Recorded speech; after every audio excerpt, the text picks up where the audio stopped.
Hello students, आप सभी का स्वागत है ज्ञान ज्योति शॉर्ट एंड क्लासेस के यूट्यूब चैनल पर। और आज की डिक्टेशन नंबर है 17। 80 वर्ड पर मिनट की स्पीड से डिक्टेशन लिखने के लिए तैयार हो जाइए। डिक्टेशन स्टार्ट होगी 3 सेकेंड बाद। 3, 2, 1 स्टार्ट।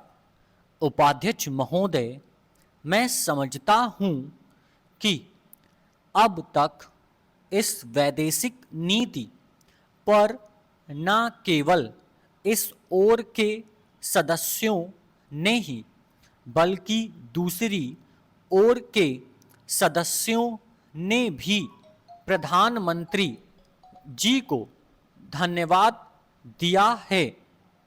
इसलिए मैं अपनी ओर से धन्यवाद देकर उनका बोझ बढ़ाना नहीं चाहता। इसमें कोई संदेह नहीं कि इस सदन के सभी सदस्य, चाहे वे किसी भी पार्टी से संबंध रखते हों, इस बात से पूरे सहमत हैं कि हमारी विदेश नीति ने संसार में हमारा सिर ऊंचा उठा दिया है। हमने पंचशील के सिद्धांत को संसार के सामने रखा है। यदि हम उस के आधारभूत सिद्धांत पर दृष्टिपात करें तो हमको पता चलता है कि हमने संसार में एक जो सबसे बड़ा काम किया है वह यह है कि हमने तनाव को कम करने का प्रयत्न किया है। जिस समय हमने नई नई स्वतंत्रता प्राप्त की तो हमारे सामने बहुत से प्रश्न थे।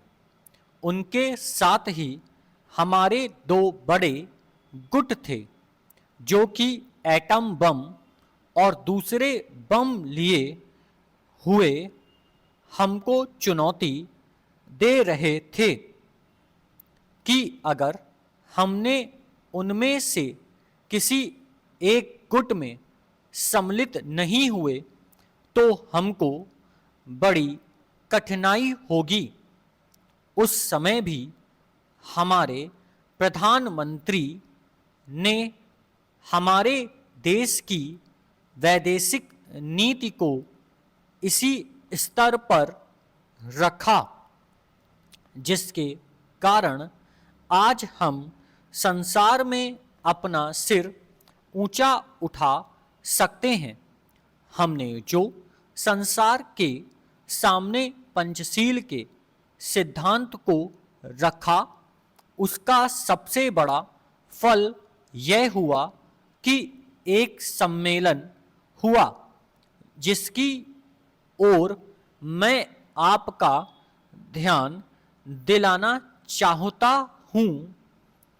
इस सम्मेलन में बड़े उत्साह के साथ संसार के 29 राष्ट्रों ने जो कि एशिया और अफ्रीका से संबंध रखते थे यह घोषणा की कि हम संसार में तनाव कम करना चाहते हैं और साथ ही हम यह चाहते हैं कि संसार में जो विभिन्न सामाजिक और आर्थिक नीतियां हैं वे साथ साथ चल सकें। हमारी वैदेशिक नीति ने जो सबसे महत्वपूर्ण चीज है वह है सह अस्तित्व की भावना। उसी भावना के फलस्वरूप हम देखते हैं कि आज कोरिया का युद्ध नहीं हुआ जो कि एक तीसरे विश्व युद्ध के रूप में परिवर्तित हो सकता है। हमारी इस नीति के कारण हमारे अमेरिकी मित्र हमसे कुछ अप्रसन्न भी हो गए, लेकिन यदि हम ऐसा न करते तो आज संसार को तीसरा युद्ध देखना पड़ता।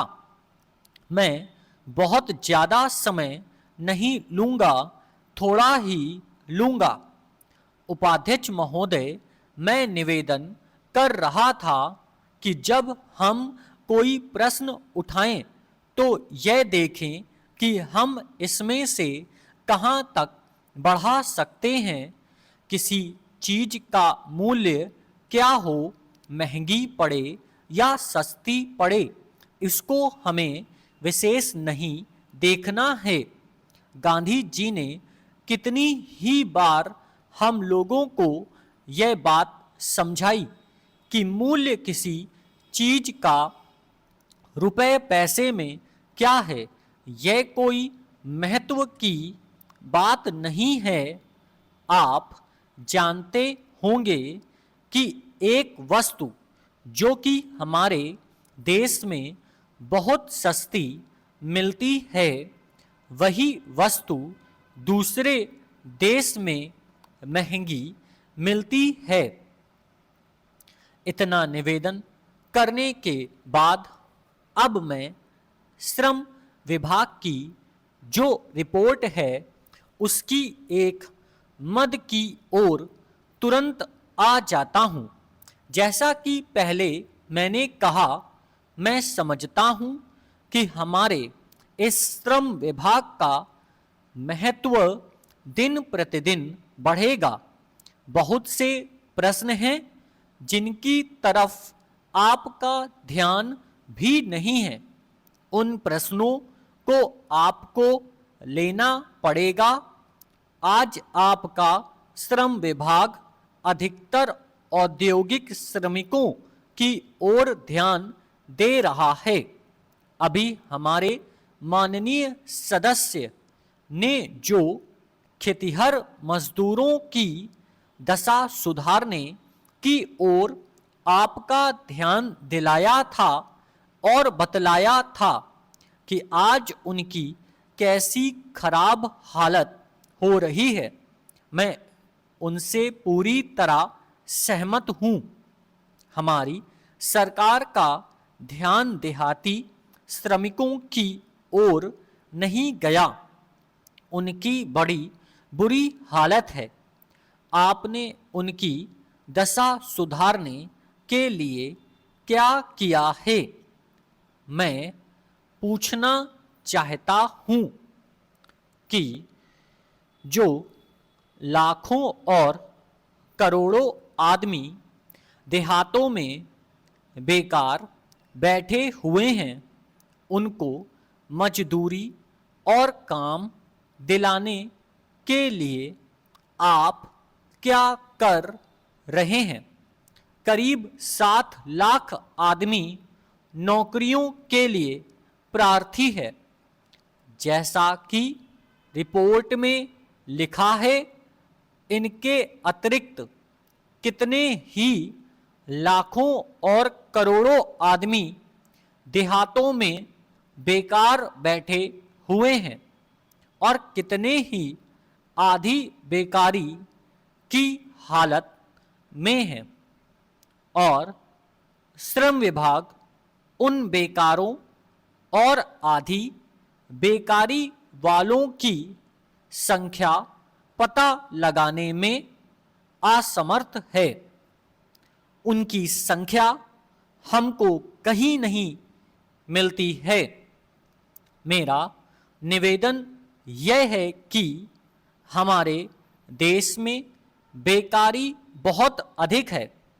जितना अधिक हम बेकारी को दूर कर सकें, उतना ही अधिक हम अपने देश और समाज को सुखी बनाएंगे। इस कार्य में आपका और आपके विभाग का दायित्व बहुत अधिक है। जो भी नया काम आरंभ होता है, उनका दायित्व श्रम विभाग पर रहता है। धन जनता की भलाई के लिए खर्च होना चाहिए। Full stop.